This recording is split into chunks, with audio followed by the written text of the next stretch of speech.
Our surroundings. हम लोग देखने जा रहे हैं वो मैटर जो कि हमारे सराउंडिंग्स में है।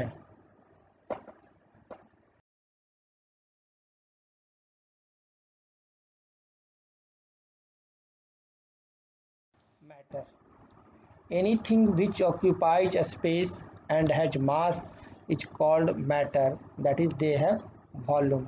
मैटर हम लोग कोई भी सबस्टांस को कहते हैं जो कि ऑक्यूपाइज अ स्पेस, स्थान छेदता हो, जिसके पास स्पेस हो, स्पेस छेदता हो, दैट मीन्स उसके पास वॉल्यूम हो, एंड हैज मास, और अगर उसके पास मास हो तो वो मैटर कहलाता है। जैसे air, water, sugar, sand, silver, steel, ये सभी के सभी मैटर्स हैं। आप जितने भी अपने सराउंडिंग्स में सबस्टांस देख रहे हैं वो सब मैटर है। क्यों? क्योंकि वो उसके पास यदि कोई मास है, तौले तो उसमें कोई वजन आ जाए, मास हो, या कोई जगह छेदता हो तो वो आपका क्या है? मैटर है।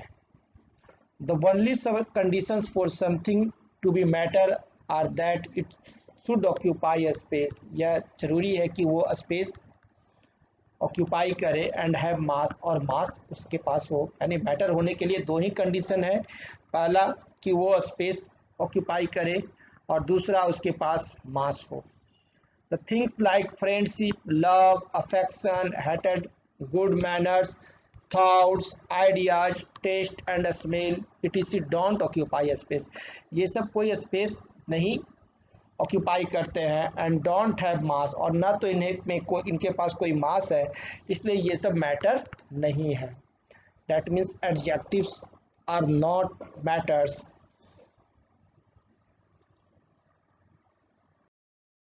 On the basis of physical properties, matter is classified as।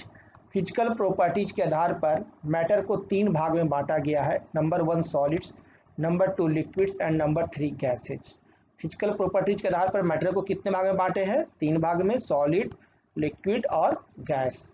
And on the basis of chemical properties, और केमिकल प्रॉपर्टीज के आधार पर भी मैटर को तीन भाग में बांटा गया है। Elements, compounds and mixtures. Chemical properties के आधार पर कौन कौन है? एलिमेंट्स है, कंपाउंड्स है और मिक्सचर्स है। तो अभी हम लोग सॉलिड्स, लिक्विड्स और गैस फिजिकल प्रॉपर्टीज के आधार पर पढ़ते हैं। Matter is made of particles. Matter जो है, कोई भी मैटर है, वो बहुत छोटे छोटे छोटे छोटे छोटे छोटे छोटे छोटे पार्टिकल्स के बने हुए होते हैं। कोई भी मैटर है तो बहुत छोटे छोटे पार्टिकल्स के बने हुए होते हैं, इनविजिबल पार्टिकल्स, जो कि हमें आंखों से दिखाई भी न दें, वैसे छोटे छोटे पार्टिकल्स से बने हुए हैं। Everything around us is made of tiny pieces of particles. हमारे चारों तरफ जितनी भी चीज़ें हैं वो बहुत छोटी छोटी पार्टिकल्स के बने हुए हैं। For example, A small rain drop contains about 121 particles water in it. अगर आप छोटा सा एक रेन ड्रॉप, जो हमारे यहाँ वर्षा जो होता है, और वर्षा में जो वर्षा की बूंदें होती है, अगर उस किसी बूंद को भी देखिए तो एक बूंद में 1021 पार्टिकल्स, 121 पार्टिकल्स वाटर उसमें होते हैं।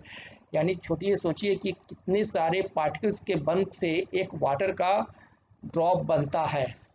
The particles which make up matter are so small that we can't see them even with a high power microscope। जो पार्टिकल्स किसी भी सब्सटेंस को बनाते हैं वो इतने छोटे हैं कि उसे बहुत बड़े हाई पावर माइक्रोस्कोप से ही उसे देखना संभव है। All matter is made up of tiny particles. जितने भी मैटर हैं वो बहुत छोटे पार्टिकल से बने हैं, विच आर कॉन्स्टेंटली मूविंग, और वो कॉन्स्टेंटली मूव करते रहते हैं। ये बहुत इंटरेस्टिंग चीज़ है, ये बहुत ही इंटरेस्टिंग चीज़ है कि all matter is made up of tiny particles which are constantly moving, जो हमेशा मूव करते रहते हैं।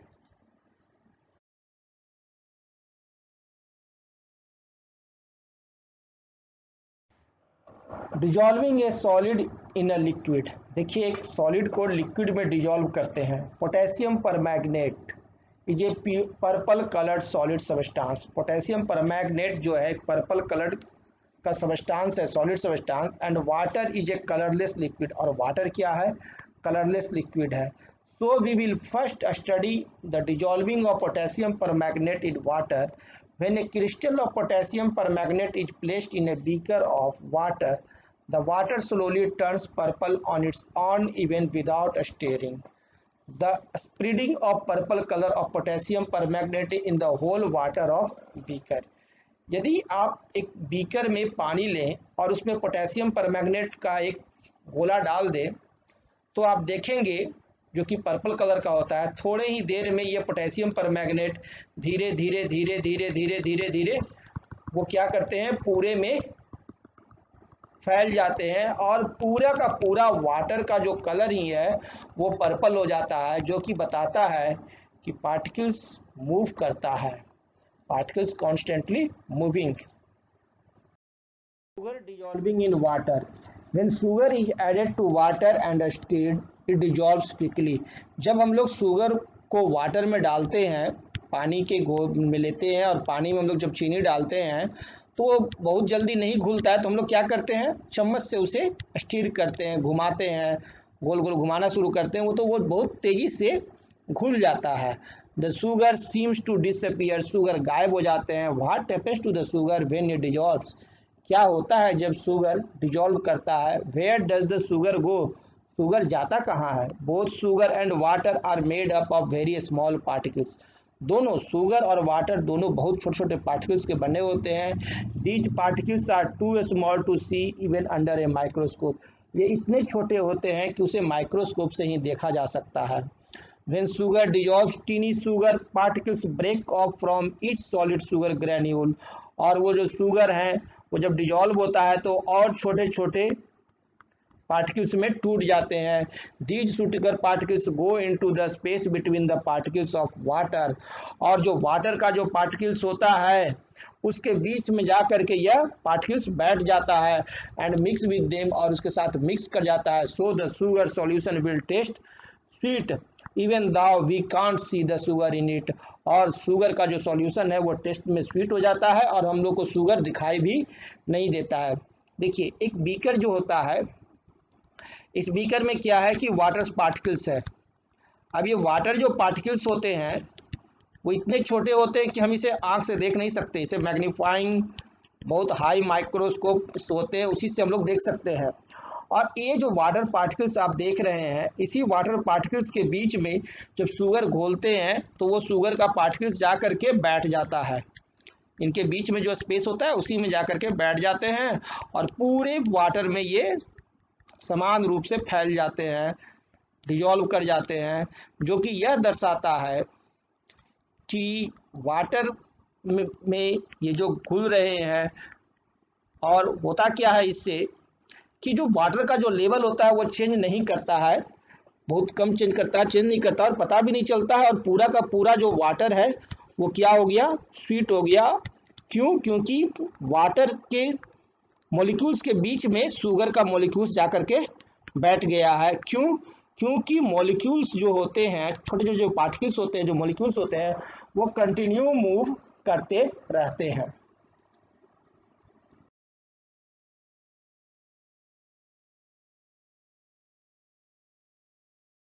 मिक्सिंग ऑफ टू गैसेज, दो गैसेज की mixing. Air is a colourless gas. हमारे चारों तरफ जो एयर है वो क्या है, उसका कलर कलरलेस है. और मिक्सचर ऑफ गैसेज, और एयर जो होता है वो मिक्सचर ऑफ गैसेज होता है. हमारे वायुमंडल में जो एयर है उसमें बहुत सारे गैस हैं, यानी air is mixture of gases and air is colourless. When A gas jar is empty it is actually filled with air. कोई भी गैस जार, कोई भी जार हो, आपके घर में कोई बर्तन है और आप उसे कहते हैं खाली है, तो वो खाली नहीं है, उसमें क्या है, एयर फिल किया हुआ, उसमें एयर है, एयर भरा हुआ है. This is because since air is colourless we can't see it within the gas jar. और वो कलरलेस रहता है इसलिए हम उसे गैस जार में देख नहीं पाते, किसी भी जार में हम उसे देख नहीं पाते हैं. Bromine is red brown liquid. Bromine जो है, ब्रोमीन एक गैस है जो कि रेड ब्राउन लिक्विड का होता है. इट फॉर्म्स वेपर इजली, और ये इजली वेपर्स बनते हैं. ब्रोमीन वेपर और bromine gas is red brown in colour and is heavier than air. Bromine जो है वो रेड ब्राउन कलर के होते हैं और एयर से भारी होते हैं. Both air and bromine vapours are made of tiny moving particles. दोनों एयर और ब्रोमीन जो है वो टीनी मूविंग पार्टिकल्स के बने हुए हैं। The moving particles of bromine vapour and air collide with each other and bounce about in all direction due to which they get mixed uniformly. This is another example of diffusion. ये देखिए एक beaker मैंने लिया, खाली beaker, और इस beaker को मैंने क्या किया, दूसरा जो बीकर है मेरा ये इस बीकर में ब्रोमीन भरा हुआ है और एक खाली बीकर लिया और इस ब्रोमीन भरे हुए बीकर के ऊपर इसे रख दिया। थोड़े ही देर के बाद देखते हैं, आफ्टर सम टाइम देखते हैं क्या कि ये जो ब्रोमीन जो था वो पूरे के पूरे जार में समान रूप से फैल गया। क्यों? क्योंकि कंटिन्यू मूविंग हो रहा है, कंटिन्यू मूव हो रहा है ड्यू टू डिफ्यूजन। ये पूरे के पूरे बीकर में फैल गए समान रूप से। The process of diffusion give us two conclusions about the nature of matter। Diffusion का प्रोसेस जो है वो हमारे को दो कंक्लूजन देता है मैटर के बारे में। पहला, the matter is made up of tiny particles, कि मैटर जो है वो बहुत छोटे छोटे पार्टिकल्स का बना हुआ है, टीनी पार्टिकल्स का। और दूसरा, that the particles of matter are constantly moving, कि मैटर के जो पार्टिकल्स है वो कॉन्स्टेंटली मूव करते रहते हैं। अगर हम लोग मूविंग का स्पीड देखें, स्पीड ऑफ मूविंग देखेंगे, स्पीड ऑफ मूविंग देखें यानी मूव करने का जो स्पीड अगर हम देखें तो सबसे ज़्यादा तेज़ी से मूव करता है गैस और उससे धीरे मूव करता है लिक्विड और बहुत बहुत बहुत बहुत बहुत बहुत स्लो मूवमेंट होता है, स्लो होता है मूवमेंट किसमें? सॉलिड में। सॉलिड के अंदर जो पार्टिकल्स होते हैं वो बहुत स्लो मूव करते हैं और इतना स्लो करते हैं कि वो दिखाई देना भी मुश्किल है। और लिक्विड्स और गैस में तो मूवमेंट होता ही है और गैस में बहुत ज़्यादा तीव्र मूवमेंट होता है लिक्विड की तुलना में।